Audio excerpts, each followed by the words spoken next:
Welcome to the Inspired Show, health, fitness and beyond. The show that helps you get healthier, fitter, stronger, and most importantly, the best version of yourself. Helping you overcome emotional eating, stress drinking, and helping improve your lifestyle in a manageable and sustainable way. Thank you all for your support. Don't forget to subscribe and hit the like button on each video so we can grow our community. Hey team, and welcome to this week's episode of The Inspired Show, the show that's dedicated to helping you become the best version of yourself. And in this week's episode, we're talking about how many steps should we be doing each and every day in order to lose weight. This has come directly from a question on my social media pages, so I thought I'd answer it in a bit of a deeper dive to make sure that you know exactly how many steps you should be doing on a day-by-day basis to help you reach your weight loss and fat loss goals. But before we delve into it, if you haven't done so already, don't forget to subscribe to the channel. It means you get notified whenever we upload a brand new episode, and it helps us grow the page as well. If you find this helpful, hit that thumb button. And if you've got any questions whatsoever, please let me know in the comments section below. Don't forget, inside the comment section below, there is access to our free community where we can help you with your calories, your daily movement, plus a whole host of other freebies. There's also links to our social media pages as well, plus a link to our startup guide that gives you everything you need to get started on your health and fitness journey. So in today's episode, we're going to be answering this question. How many steps do I need to be doing every single day to lose weight? And this is a very common question I get asked all the time because there's a lot of confusion out there with how many steps we should be doing on a day-by-day basis. You'll hear a lot of PTs and influencers saying that you've got to do 10,000 steps a day, and you'll hear other people saying do this and do that, and sometimes it's just very overwhelming, very, very confusing. So this type of question is very much a depends type of answer.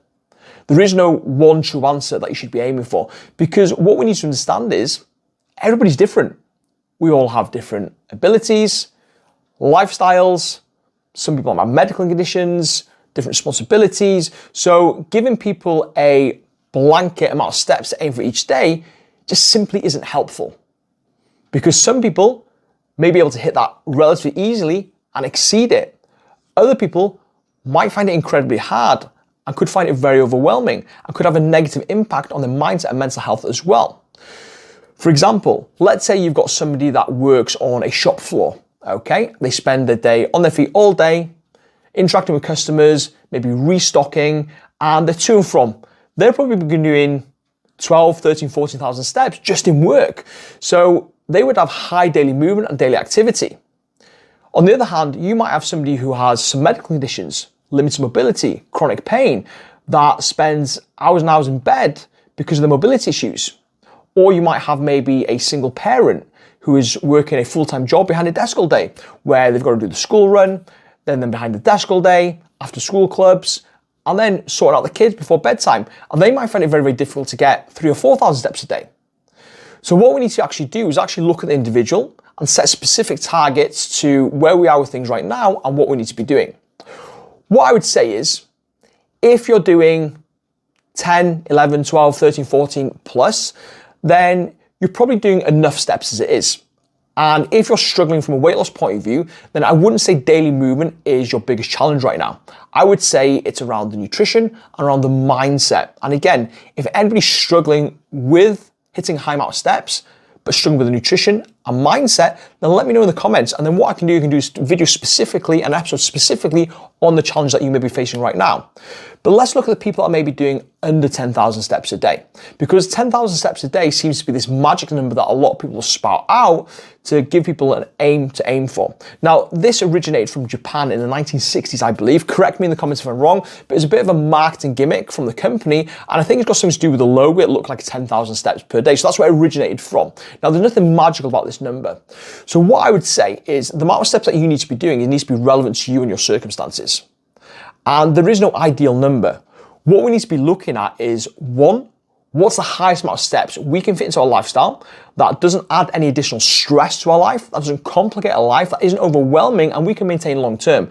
Because the most important thing with any changes we make to our routine, our lifestyle, they need to be sustainable, because if they're not sustainable, then you might be able to do it for a short amount of time, get the result you want to get, but when you revert back to your old habits, you're also going to then revert back to where you are right now. So how do we figure out how much we should be doing? Well, one of the best ways to do this is simply look at what you're doing at the moment.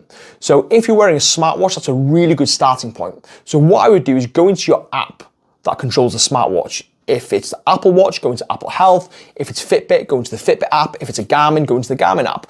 And then go to your daily steps, okay? Once you go to your daily steps, there will be a function that allows you to look at your weekly average. So you basically click the weekly average and just look how many steps you're doing at the moment, okay? Don't look what you're doing on a day-to-day basis, look at the weekly average. So let's say, for example, the weekly average, you're hitting 2,000 steps on average per day, okay? So some days a little bit higher, some days a little bit lower, but you've been consistently doing 2,000 as an average. The next week, aim for 2,500. It might only be a small increment, but it's an improvement in what you're doing right now. And doing that is much more beneficial than going from maybe 2.5 up to 10,000, because if you're jumping from a low amount to a high amount, then there's going to be a few issues around that. One, you're going to find it very, very challenging to fit into your lifestyle right now because you're not used to doing it. So it could create a lot of overwhelm and it won't be sustainable in the short term, to say the least. Number two, if you set that high target and you don't hit it, you're going to feel like a failure. And when we feel like a failure, that can impact confidence, self-esteem, and sometimes result in emotional eating to deal with how we're feeling.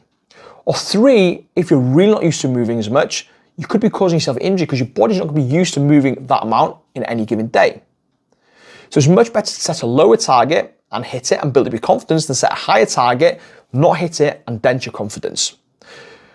And then what you do then is week on week, you just try and make improvements with that. So the following week you might aim for 3,000, then 3,500. And what you're actually doing with this slower process is you're allowing your mindset, your lifestyle to adapt to these daily movements. And then you can integrate that into your lifestyle as a lifestyle change rather than looking for a quick fix, jumping into this big number which you can't sustain long term.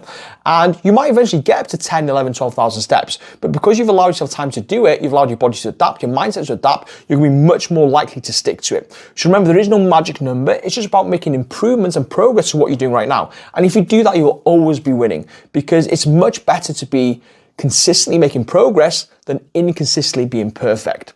Now, if you found this helpful in terms of how much activity you should be doing in terms of your steps to aid with your weight loss goals, alongside creating that calorie deficit-free food and your mindset, let me know in the comments, and hopefully we'll see you back next week for another episode.